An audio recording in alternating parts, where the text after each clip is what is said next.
Good morning बच्चों। आज हम आप लोग के लिए लेकर आए हैं समलंब चतुर्भुज।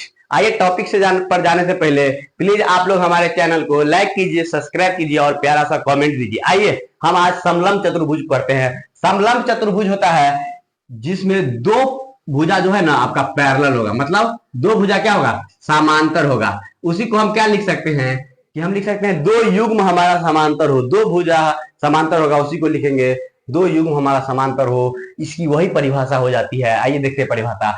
ऐसा चतुर्भुज जिसमें भुजाओं का एक युग्म, क्या कह रहे हैं बाबू, भुजाओं का एक युग्म समांतर हो और बाकी दो भुजाएं समांतर नहीं होता हो, समलंब चतुर्भुज कहते हैं। ये तो जरूरी है कि एक भुजा हमारा समांतर होगा और दूसरा जो है कोई जरूरी नहीं है कि यह हमारा समांतर हो। समांतर होने के लिए मान लीजिए यह एक भुजा मेरा ऐसा है तो दूसरा भुजा भी हमको ऐसा मिलता तब समांतर होता, मगर अगर ऐसा हो जाता तो यह मेरा समलंब चतुर्भुज नहीं होगा। समलंब चतुर्भुज के लिए एक युग्म तो हमको समांतर मिलना चाहिए और जो बाकी के बचे हुए भुजे हैं हमारे समांतर नहीं होने चाहिए, यानी पैरेलल नहीं होने चाहिए। युग्म का मतलब क्या होता है बच्चा लोग, देखिए युग्म है ना, युग्म का मतलब होता है, आपको देखिए युग्म का मतलब होता है जोड़ा। क्या होता है, जोड़ा। मतलब अंग्रेजी में आप समझते हैं पेयर, पेयर वही पेयर है, यानी एक जोड़ी भुजा हमको कैसी मिलनी चाहिए, एक जोड़ी भुजा हमको मिलनी चाहिए समांतर। या यह भुजा यह भी हो सकता है और यह भी हो सकता है, हमको कोई जरूरी नहीं, हमको सिर्फ चार भुजा में से एक जोड़ा भुजा हमको समांतर होना चाहिए। और बाद बाकी जो गुण है चतुर्भुज के वो समान होंगे कि चारों भुजाओं का योग जो है सो परिमाप कहलाएगा।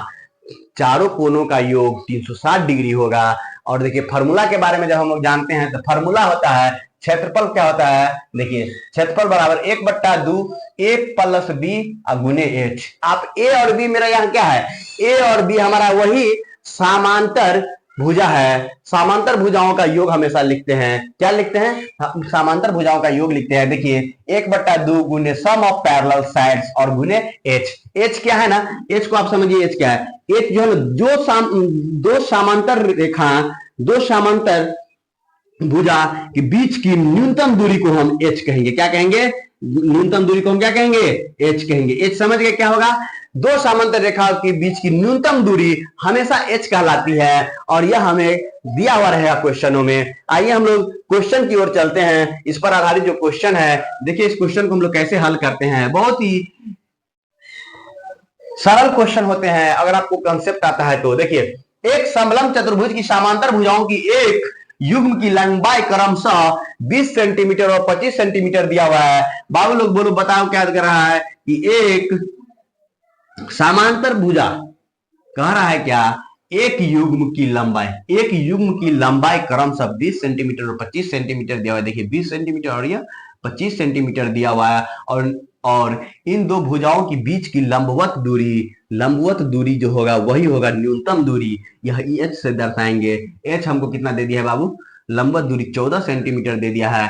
तो हमको कह रहा है कि क्षेत्रफल निकालिए, तो हम एरिया बराबर लिखेंगे 1/2। देखिए कितना आसान है, पैरेलल भुजा का योग तो कर देते हैं, क्या दिक्कत है, जो जो कह रहा है वो कर दीजिए। ऊंचा है तो लीजिए, 14 दिया हुआ है। अब आपको इसको लिखना है 1/2 गुने 20 और 25 को जोड़िएगा तो 45 हो जाएगा और गुना में आपको 14 मिल जाएगा। 2 7 14 हो जाएगा। अब आप इसको गुना कर लीजिएगा, 7 पंचे 35 के 5 आपको 3 बच जाएगा और 7 चौक 28 और 3 31 सेंटीमीटर स्क्वायर। यह आपका आंसर हो जाएगा।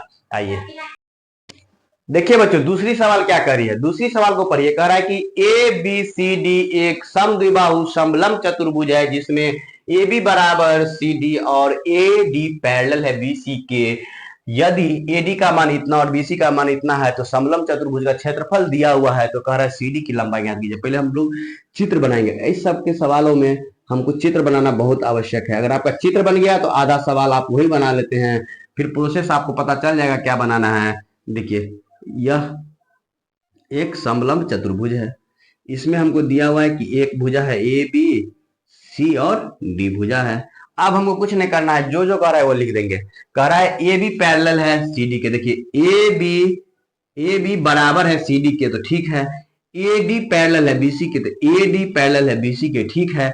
यदि ए डी बराबर 5 सेंटीमीटर, क्या कह रहा है 5 सेंटीमीटर है। फिर कह रहा है बी सी बराबर 9 सेंटीमीटर, क्या कह रहा है बी सी कर रहा है यहाँ से लेके यहाँ तक का दूरी 9 सेंटीमीटर है बाबू।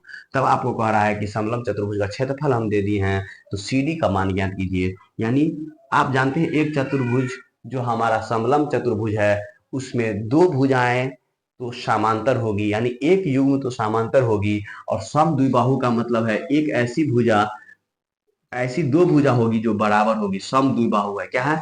सम, बराबर बराबर भुजा होगा। देखिए ये भुजा तो हमारा बराबर नहीं होगा क्योंकि ये 5 सेंटीमीटर दे दिया और ये 9 सेंटीमीटर दे दिया है, तो दो को भुजा कौन बराबर होगा? तो देखिए एगो ए भी होगा, एगो सी डी होगा। जे सवाल में कह रहा है वही देखिए, ज्यादा दिमाग नहीं लगाना है। इतना हो गया। अब आपको फॉर्मूला दिया हुआ है, फॉर्मूला क्या है? फॉर्मूला देखिए दिया हुआ है ए बराबर 1/2 गुने ए प्लस, अब आप इसमें क्या लिख सकते हैं? समांतर भुजाएं का योग, तो ए डी जोड़ बी सी हो जाएगा, और गुने एच बराबर 3/35 दिया हुआ है। अब देखिए आप कहिएगा सर सर इसमें जो है सो एच का होगा, तो एच वही होगा सर जो आपकी न्यूनतम दूरी होगी। क्या होगी? न्यूनतम दूरी को हम एच कहेंगे। क्या कहेंगे? न्यूनतम दूरी को हम एच करेंगे। यह इस पर क्या गिरता है? लंब में बनता है। फिर उसी तरह से देखिए यहाँ पे भी अब आपको मांग रहा है क्या? आपको मांग रहा है सिर्फ ए डी। क्या मांग रहा है? ए सी। क्या मांग रहा है? तो अब देखिए यह, इसको हम क्या मान लिए हैं? एच। आपको मांग रहा है डी सी। क्या मांग रहा है? D C. अब देखिए डी सी मांग रहा है, मगर हमको कैसे निकलेगा? हमको, हमारे पास तो एच है, एच हम मान लीजिए यहाँ से निकालेंगे फिर भी नहीं निकलेगा, मगर थोड़ा सा दिमाग लगाइए। यह अगर समांतर है तो जितना लंबाई यह 5 सेंटीमीटर होगा, क्या अगर हम यहाँ से लंब डालते हैं तो यह नीचे में भी इतना ही 5 सेंटीमीटर हो जाएगा, यहाँ से यहाँ तक। थोड़ा गौर से देखिए बात को, नहीं समझिएगा यहीं पर। और देखिए अगर हम 9 में से 5 घटाते हैं तो 4 बचता है। अब देखिए यह दूरी बराबर है, और हमको यह दूरी बराबर होगा किसी भी समलंब चतुर्भुज में, क्योंकि यह पैरेलल रेखा के बीच की दूरी है, और यह दूरी हमको क्वेश्चन में दिया हुआ बराबर है। जब किसी भी त्रिभुज की दो भुजा बराबर हो तो तीसरी भुजा भी बराबर होगी, तो यह दूरी और यह दूरी भी बराबर होगा। तो कितना होगा? बचा हुआ है 9 में से 5 घटाएंगे तो 4, तब ये भी हमको 2 हो जाएगा और ये 2 हो जाएगा। और एच जो है सो हम ज्ञात कर ही लेंगे इस फार्मूला से, तब हमको बच जाएगा यह। तो हम इसको लगाएंगे पाइथागोरस थ्योरम, फिर हम यहाँ से निकाल लेंगे सवाल। अब देखिए यहाँ से हम आते हैं डायरेक्ट पर। यहाँ देखिए 1/2 A D plus B C का मान हो गया आपको 5 + 9 गुने एच बराबर 35। अब देखिए हम आपको क्या कहते हैं कि आप जो है सो 1/2 गुने 14 गुने एच बराबर 35 लिख दीजिए। तो ये 2 से 7 मरतबे कट जाएगा। अब देखिए 7 को काटिएगा तो 5 मरतबे कट जाएगा। यहाँ से एच का मान 5 सेंटीमीटर हो जाएगा। आपको एच का मान कितना हो जाएगा? ये आपका 5 सेंटीमीटर हो गया। क्या हो गया? एच कितना हो गया? 5 सेंटीमीटर हो गया। अब कुछ नहीं कीजिएगा, आप सिर्फ यहाँ पर कर्ण वाला फॉर्मूला लगाइएगा। कर्ण बराबर अंडर रूट लंब के स्क्वायर जोड़ आधार के स्क्वायर कर दीजिएगा। अब यहाँ से देखिए यहाँ पर लंब है 5 का स्क्वायर और आधार है 2 का स्क्वायर, बराबर लिखिएगा 25 + 4 अंडर रूट क्या हो जाएगा? 29 सेंटीमीटर। यही आपकी दूरी मांग रही थी कि आप CD की दूरी बताइए। तो CD बराबर यहाँ पर कितना हो जाएगा बाबू? कर्ण अपना क्या था? यही था आपका CD।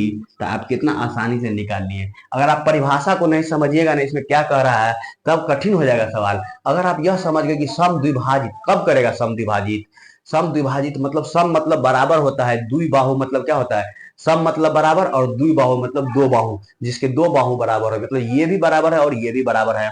क्वेश्चन में हमको इसका मान दे रखा है और इसका मान दे रखा है हमारा। आप जानते हैं कि अगर दो समांतर रेखा के बीच की दूरी, न्यूनतम दूरी को ही एच कहते हैं, तो जो यहाँ दूरी होगा यही यहाँ दूरी होगा। तो हम इस दूरी को किस तरह से ज्ञात कर लेंगे कि इसमें से कुल को घटा देंगे और जो बचा हुआ दूरी है उसको आपस में बांट देंगे। तो 4 आया तो आपस में बांट दिए, 2 इसको दे दिए, 2 इसको दे दिए, 4 हो गया। अब हम इस पे एरिया वाला सूत्र लगा दिए, यहाँ से हम एच का मान ज्ञात कर दिए। अब आप जानते हुएगा यह कर्ण होता है, कर्ण बराबर होता है लंब का स्क्वायर जो आधार का स्क्वायर अंडर रूट, और उसको हम मान दे के यहाँ निकाल लेते हैं।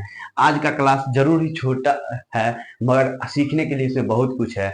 बहुत सारे बच्चे इस पर आधारित प्रश्न को छोड़ के चले जाते हैं क्योंकि उन्हें थोड़ा भी बेसिक नॉलेज नहीं होता है इस टॉपिक का। अगर थोड़ा सा भी बेसिक नॉलेज हो तो आप इस टॉपिक पर 2-4 प्रश्न और प्रैक्टिस कीजिएगा, आपको सारे प्रश्न एग्जाम में बन जाएंगे।